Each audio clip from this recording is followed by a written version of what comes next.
The way I look at it is the story of America really is a story of entrepreneurship.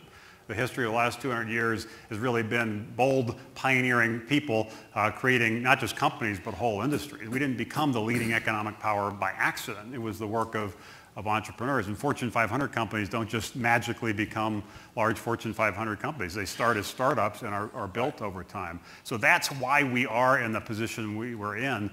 But there's a concern that we've lost some of that energy and have to get things back on track. And I know to this audience that's a little bit of a disconnect because people focus on Groupon or Facebook or Twitter and the social media and Silicon Valley and so forth is pretty hot. But if you look at entrepreneurship broadly across all sectors, across all regions, it actually is in a difficult position. The number of new starts is down 23% over the last 5 years. If we kept the same number of startups we had then, we'd have 2 million more jobs right now.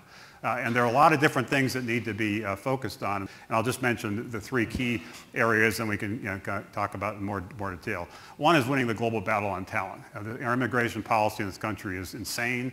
We attract the best and brightest to come to this country, give them terrific educations, and force them to leave to create companies in other countries to compete with us, which is just insanity. Everybody knows that, but that's been caught up in this battle around comprehensive immigration reform. So peeling that off and dealing with it in the context of comprehensive entrepreneurship reform is one key track, and there's a number of things that need to happen on that front. The second relates to access to capital, both in terms of early stage capital, and there's some great initiatives now getting traction in Congress around crowdfunding. Right now it's perfectly legal to go to Las Vegas and invest $10,000, and you don't have to be an accredited gambler, but it's illegal to do that in terms of providing money through these internet platforms because you have to be an accredited investor. So relaxing those provisions around crowdfunding seems like we've got good progress there. Creating incentives around capital gains for early stage investments, particularly when you hold them a long period of time for 5 years or so.